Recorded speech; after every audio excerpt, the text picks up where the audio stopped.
पाकिस्तान तहरीक इंसाफ के रहनुमा डॉक्टर निसार जट साहब हमारे साथ मौजूद हैं। डॉक्टर साहब अस्सलाम वालेकुम, बहुत शुक्रिया आपका। सबसे पहले तो सर इस पे कमेंट कर दें कि एक एक करके सीट्स खाली होती जा रही हैं, पाकिस्तान तहरीक इंसाफ का लाएअमल क्या होगा? क्या ज़िमनी इंतखाबात का बॉयकॉट ही किया जाएगा? जी बहुत बहुत शुक्रिया आपका। मैं समझता हूँ कि जो 9 मई के जो मुकदमात हैं, जब ये इनका अंदराज हो रहा था उसी वक़्त ये एक तस्वर पाया जा रहा था कि ये सियासी मकासद के लिए 9 मई के मुकदमा जो है इनको इस्तेमाल किया जा रहा है, और वही मुकदमा जो है फिर असरअंदाज हुए इलेक्शन में। और इलेक्शन में अल्हम्दुलिल्लाह लोगों ने 9 मई के इस सारे वाक़े को जो है रिजेक्ट किया, मुस्तरद किया। उसके बाद जब हम इलेक्शन जीत गए तो फॉर्म 47 हम पर मुसल्लत कर दी गई, और ज़ोर ज़बरदस्ती इलेक्शन कमीशन सारों ने मिलाकर जो है फॉर्म 47 को राइज कर दिया, और राइज करके एक जो जीती हुई जमात जो है उसे अपोजिशन में जाके बिठा दिया। और अपोजिशन में बिठाने के बाद जी और जो मामला चल पड़े आगे, वो फिर आगे ट्रायल पे बात आ गई। 1.5 साल तक कोई ट्रायल नहीं अपना हुआ, कोई ऐसा चीज़ सामने नहीं ला सके। हम बारहा कहते रहे कि 9 मई के मुकदमात में आप ट्रांसपेरेंट जो है इंक्वायरी कराएं, आप कोई जुडिशल कमीशन बनाएं, आप कोई ऐसा इकदाम करें कि जिससे 9 मई में जो लोग बेगुनाह हैं, जिन्होंने ये काम नहीं किया, उनको इंसाफ मिल सके।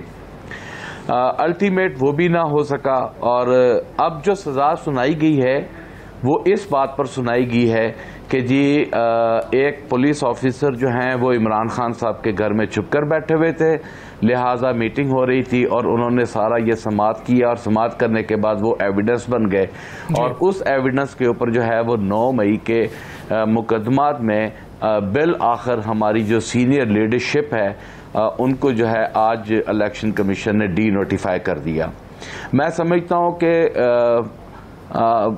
2002 से इस सियासत का हिस्सा हूँ, बारहा इस असेंबली में आया हूँ, इंतकामी कार्रवाइयाँ भी होती हैं, बहुत कुछ देखा है, लेकिन इस नैश पर जाकर जो कार्रवाइयाँ करना, जो अवाम का मैंडेट छीनना, और जो लोग जीत कर आए उनको डी नोटिफाई करना, और एक झूठी गवाही पे डी नोटिफाई करना, मेरी समझ से बालातर है कि ये क्या सोच है हुकूमत की, कि हुकूमत ये सोच रही है कि ये डी नोटिफाई करके हम इमरान खान की आवाज़ दबा लेंगे या लोगों में अपनी पॉपुलैरिटी गेन कर लेंगे।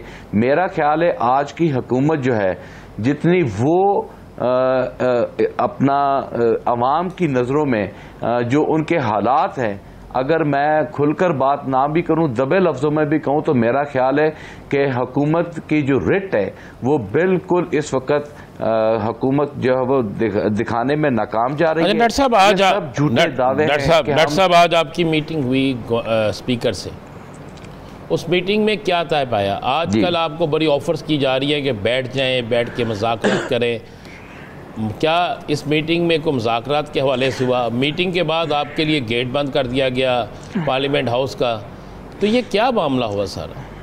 जी राना साहब, हुआ इस तरह था कि अपना हमारे जो आमर डोगर साहब हैं उन्हें मैसेज आया स्पीकर साहब की जानिब से, क्या मेरी बात सुन के जाएँ, और बाद हमें भी पैगाम आया कि आप हमारी बात सुन के जाए। जब हम वहाँ गए तो उन्होंने कहा कि जी बाहर पुलिस भारी नफरी जो है वो लग चुकी है, और वो पीटीआई के अरकान को जो है वो गिरफ्तार करना चाहती है। हमने कहा जी वो क्यों गिरफ्तार करना चाहती है? उन्होंने कहा जी वो क्या आज आप लोगों ने अडयाला जाना है? हमने कहा जी अडयाला जाना कोई जुर्म तो नहीं है, हम सारे पार्लियामेंटेरियंस हैं, हमने सेशन अटेंड किया है। आज 5 अगस्त का है, कश्मीर के हवाले से हमने रेजोल्यूशन करारदाद पास की है। Now we are moving towards the Adiala jail, वो भी पीसफुल तरीके से। हम वहां पर जाकर आज 5 अगस्त को 2 साल हो रहे हैं हमारे लीडर को जो है वो अनलॉफुल तरीके से जेल में पड़े हुए हैं, और अगर हम वहां जाकर उनके साथ इज़हार यकजहती के लिए खड़े होकर हम आवाज़ उठाते हैं तो इसमें हर्ज ही क्या है? बहरहाल हमें तो बड़ा अफसोस हुआ कि बाद पता चला कि जी गेट बंद कर दिए गए हैं, और असेंबली की जो है सिक्योरिटी वहाँ वो भी पहुँच गई। हम वहाँ गए गेट पर तो उन्होंने स्ट्रेट वे रिफ्यूज़ किया कि जी सॉरी हम कोई गेट नहीं खोलेंगे। मैं समझता हूँ कि आज की तारीख पे पाकिस्तान की पार्लियामेंट का पार्लियामेंटेरियंस पर इस तरह गेट बंद करना, मैं समझता हूं कि यह भी हुकूमत की एक बहुत बड़ी नाकामी है, बहुत बड़ी। किस मुंह से हुकूमत कहती है कि आए बैठकर चार्टर ऑफ डेमोक्रेसी करें? इन हालात में इनके साथ हम चार्टर ऑफ डेमोक्रेसी करें जिनकी वैल्यू कुछ नहीं है, कि एक ऑफिसर आया और उसने नेशनल असेंबली के गेट बंद कर दिए। और मैं हैरान और हम सब हैरान, और फिर हम बदसिल हो गए। हमने कहा जी ठीक है, आप गेट बंद करें, जो भी करें, हमने तो डियाला जाना ही जाना है। और फिर उसके बाद स्पीकर साहब के चेहरे पर जो हमने बेबसी देखी, हमें उसका भी बहुत अफसोस कि अब करे क्या। बिल आखिर फिर स्पीकर साहब ने क्या किरदार अदा किया, क्या नहीं किया, पता चला कि जी नफरी जो है वहाँ बाहर से हट गई है। और फिर हम एक एक करके जो है वो फिर अडियाला जेल की तरफ गए, और रास्ते में नफरी जगह जगह पे लगी हुई थी और किसी ने हमें आगे नहीं जाने दिया। जी साकिब साहब। डॉक्टर साहब ये बताइएगा कि आप फिर अडियाला जेल के बाहर पहुंचे, किस जगह पे पहुंचे, और इसके अलावा जो आप बात कर रहे हैं स्पीकर कौमी असम्बली, आपको याद होगा कि अक्टूबर में ये या सितंबर में पीटीआई का एहतजाज था, तो पार्लियामेंटेरियंस पार्लियामेंट हाउस के अंदर से गिरफ्तार हुए थे और रात गए वो कालें कर रहे थे स्पीकर साहब, लेकिन उस मामले का कुछ नहीं हुआ। अगर उसका कुछ हो जाता तो आज मेरे ख्याल में आपको ये एतराज़ात ना करने पड़ते। एक तो ये बताइएगा कि वहाँ जाकर आपने किया क्या है अडियाला जेल के बाहर। दूसरा, कल भी हमने इस पे बात की, आज फिर आपके सामने वो सवाल मैं रख रहा हूँ। अक्टूबर और नवंबर के आपके एहतजाज बहुत मौसर थे। आपके उस एहतजाज से एक हफ़्ता पहले हुकूमत पैनिक में थी, और एहतजाज वाले दिन तो हुकूमत को समझ नहीं आ रही थी, लेकिन आज रिलैक्स थी। क्या असर हुआ आज के एहतजाज का, आप क्या समझते हैं? जी मैं पहले तो आपको जो माजी का एक जो वाकया नेशनल असेंबली में हुआ था, हमारे अरकान को गिरफ्तार किया था और बदकिस्मती से पार्लियामेंट के अंदर से गिरफ्तार किया था, और वो भी धक्के मारते हुए लेकर गए थे और बाइज्जत तरीके से नहीं लेकर गए थे।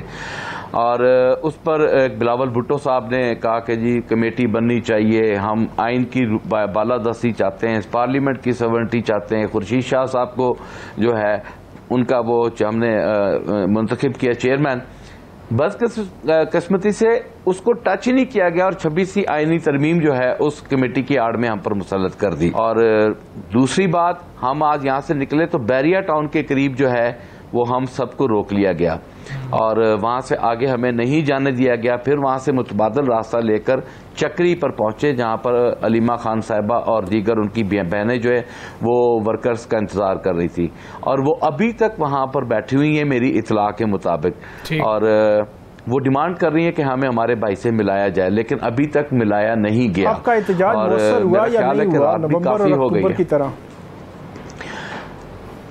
देखें, अपना मैं आपको बात बताऊं, मेरी पर्स जो कह रही है, अभी इसकी तो फीडबैक्स अभी आना शुरू होंगे, लेकिन आज लाहौर और सिंध में और दीगर इलाकों से जो अच्छी रिपोर्ट्स आ रही हैं कि वकला बरादरी और काफ़ी अच्छा। और दूसरी बात, ये एहतजाज की 5 अगस्त की कॉल जो आज थी, आज से 4 दिन और 5 दिन पहले से पुलिस ने हमारे घरों पर रेड्स करना शुरू कर दिए, हमारे डेरों पर आकर बैठ गई। हमारे पास उनकी तस्वीर हैं और उन्होंने खुद खड़े होकर खिंचवाई है कि जी बिल्कुल खींचे जी, हमारी हम डेरे पर बैठे हुए हैं, हम डेरे की एक्टिविटीज़ को बंद कर रहे हैं।